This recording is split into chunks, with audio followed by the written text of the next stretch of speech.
Hello guys. I'm going to be recording a plain explain at 500 now. Just gonna play like 10-15 minutes. Here I opened an E3 bet very small, so I called ace 9 off, and then of course we're gonna call the flop.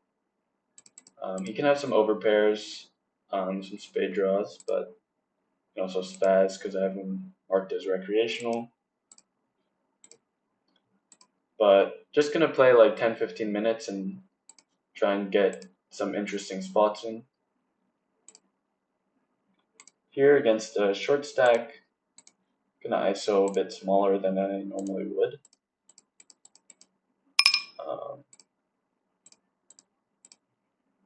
And we'll just bet flop and shove turn. Here he opens under the gun. I think we just want to check this hand down. And here we're gonna shove. He can have like ace X with a ace of spades that he'll call us with, or worse pairs like fours, fives, sixes, sevens, eights.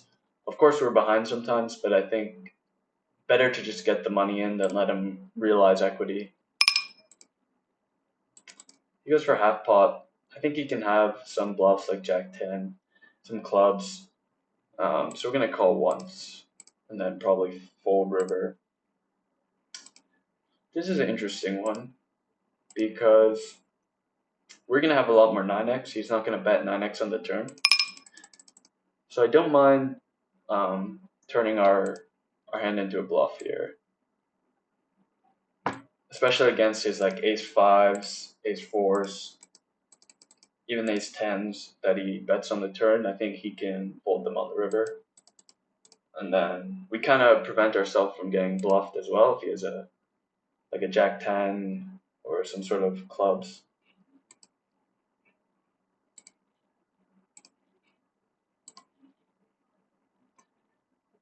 So I go pretty big because I think overbets the sides he's gonna really consider folding ace X to.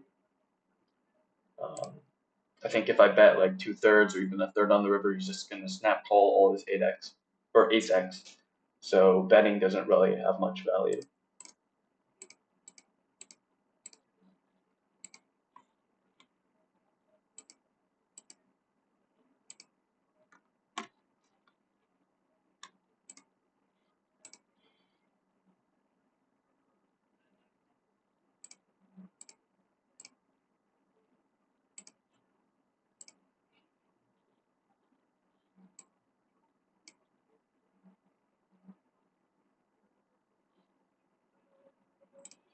Easy 3-bet here with ace king.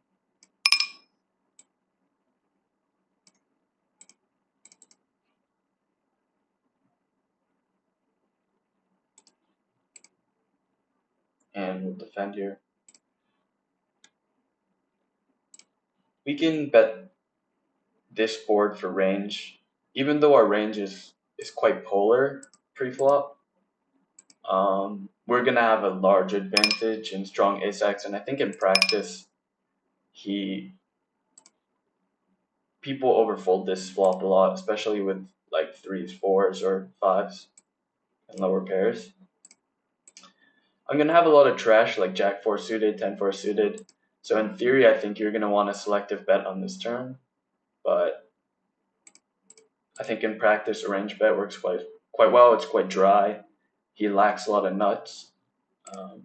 Of course, we have ace king, ace queen, ace jack, aces, sevens. So a range bet works fine. Here, the king blocking the king doesn't really matter that much. So some people might check because they think, well, they block too much of the board. Well, what are you really blocking with the king? Like a float, like king queen suited maybe. But that's not always going to call you on the turn anyway. So I think it's better just to barrel this and get the money in first ace queen, ace jack, hands like that.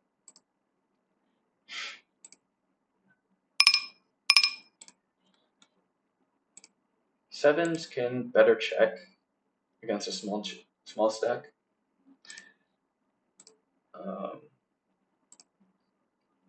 I think I prefer check against unknown. Ace 10 I can 4-bet here.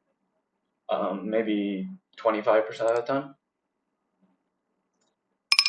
You want to be careful about 4-betting too much in these positions because, especially at these stakes, people will start jamming their ace-5, ace-4 suited. And then when you're 4-betting ace-10, ace-jack off at a high frequency, then it can be quite costly when you're getting bluffed with those hands. Here he checks the river quite fast, so I think we'll try and bluff him off a chop. Not really sure what the theory is on this board, but I think it's pretty rare we're beat, and a lot of people won't call for a chop in these small pots.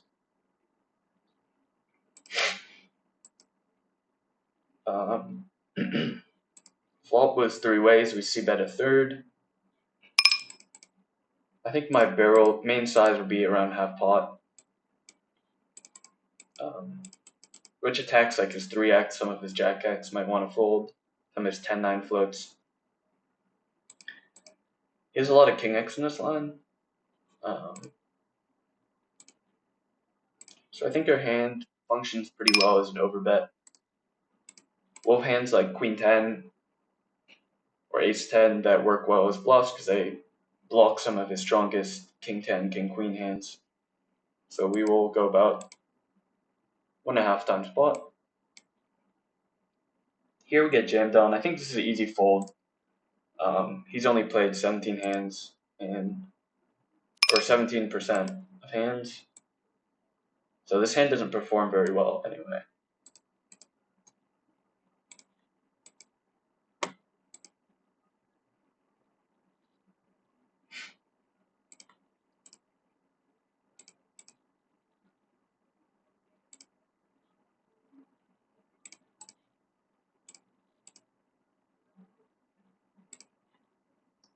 This blind versus blind spot is pretty interesting. We're gonna have to barrel a lot of air like jack 4, jack 5 suited type stuff because we're blocking stuff like ace jack. A lot of our bluffs are going to be low equity, which means our range is quite polar because ace x doesn't need much protection when betting because people can't draw it to a higher top pair. So I think this spot in general is going to be underbluffed from my position.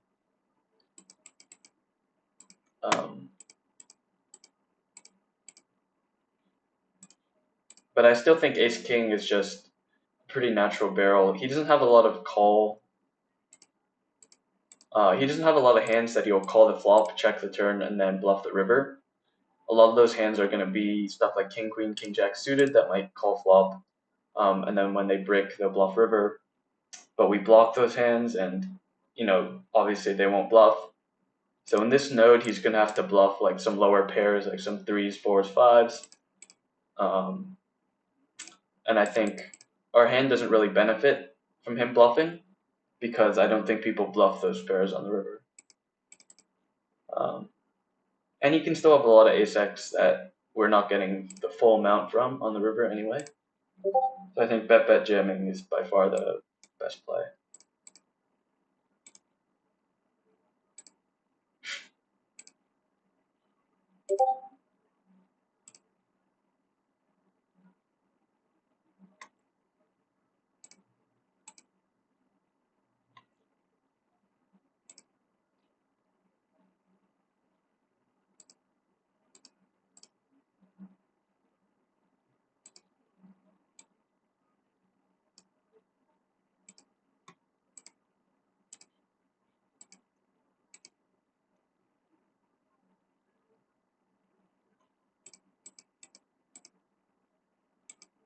I think the audio might be a bit fucked up on this recording.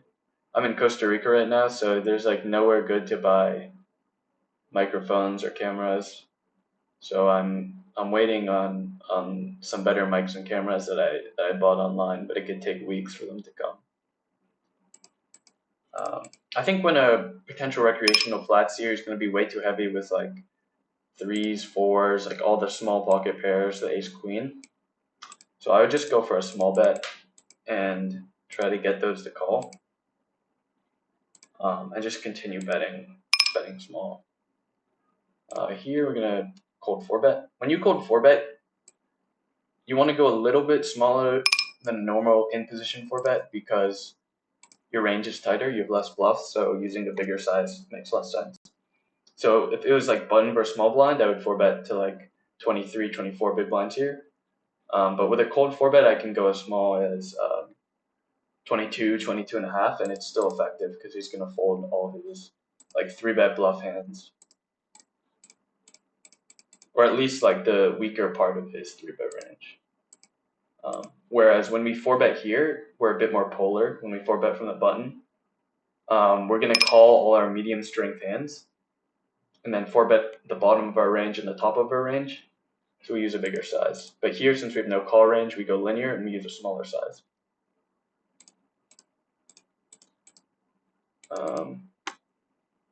Here, I guess he limped and it checked to us.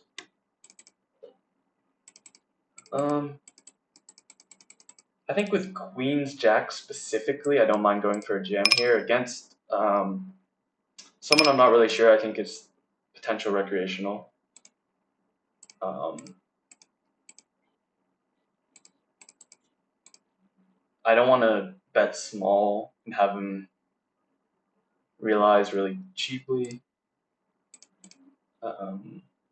So I think jam on double flush draw makes a lot of sense here. He's going to be put in a tough spot with like jacks, 10x if he has them, and then he's going to have to basically call any clubs or hearts that he has that are nutted. Something like 7-6 or 8-7 if he ever has it could also be tanking.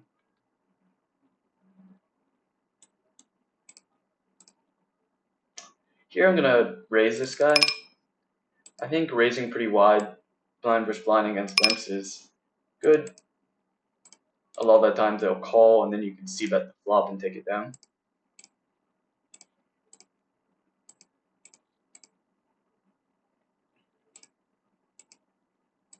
Interesting.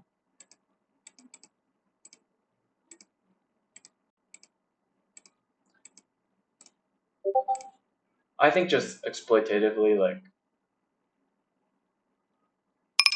against a reg, I might bet smaller, but against most players, I don't really know. I think jamming is just, it's like naturally what our hand wants to do.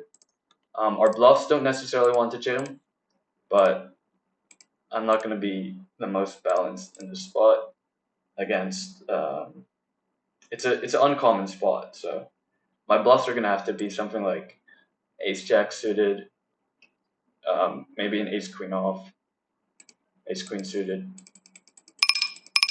Here we bet big on the flop. We're going to bet smallish on the turn. This is a size he'll fold a lot of his jack X and put some of his lower ace X in a tough spot, which we can bluff on the river, not that river. Here we check flop, we're going to check turn. I think we want a little bit of equity when betting, and we're not going to bet too much. We're not really going to bet too much 8x or ace X here.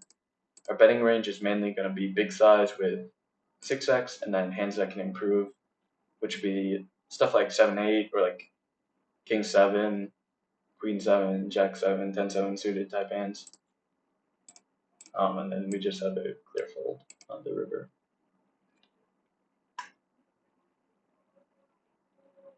All right, I think I got some interesting spots.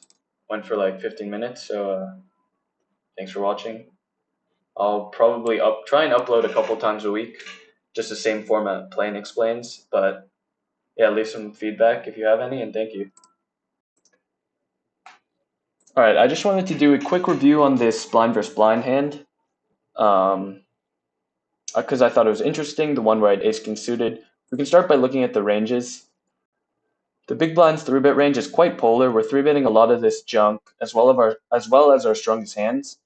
If you notice a heuristic, you're basically taking the bottom of your calling range as the big blind and 3-betting them. So hands that play really well as calls, like a jack-8 suited, 10-7 suited, these play really well. You're never going to 3-bet them. But a hand that's not as profitable as a call, like 10-2 suited or ace-2 offsuit, these are going to show up in the 3-bet range a lot because they benefit a lot from getting your opponent to fold their slightly stronger hands. And out of positions range as a small blind is a lot more linear, calling their best suited broadways, some offsuits, and then a lot of their pocket pairs are going to defend most of the time. If we look at the c-bet strategy, we can see that we're betting 81% of range, which is why I decided to simplify to a range bet. I think we don't lose much EV because if you look at his defense range with just the 81% bet, he has to float queen jack suited, queen 10 suited, king jack suited, even stuff like 9-8 suited, 6-5 suited, these type of hands, as well as all the pocket pairs against the 81% range. So if we're betting 100% and he's overfolding some of these, then we're actually going to be making a lot of money because he's just massively overfolding the flop. I think people will fold stuff, even like 3s, 4s, or 5s, that end up check raising a lot. In addition, people are not going to raise enough on this flop. So the hands that we bet are going to realize more equity. So when we bet kings on this board and he just calls 4s instead of check raising them, let's say 40%, then we're just winning a lot of money with our kings where in reality we were losing in the solver. So that's why I decided to range bet. If we look at his call, and he's going to check the turn all the time, we're only going to use a big size in position, of course. And you can see that hands like ace king suited, ace king, ace queen suited, as well as something like ace 7 or king 7 are always going to bet, even though they supposedly block the calls. There are multiple reasons for this, as well as they just function really well as value bets, but they have less cooler potential than good hands to trap like aces or kings. When someone calls a hand like 3s, 4s, or 5s on the flop, and you have aces or kings, well then there's a 5% you'll stack them on the river when they hit a set, which is pretty high. And they're not going to call your turn bet anyway. Whereas with a hand like ace king, ace queen, ace 7, or king 7, when people call these pairs or 7x, they can easily stack you on the river, and you're never really going to stack them unless they do some sort of crazy bluff.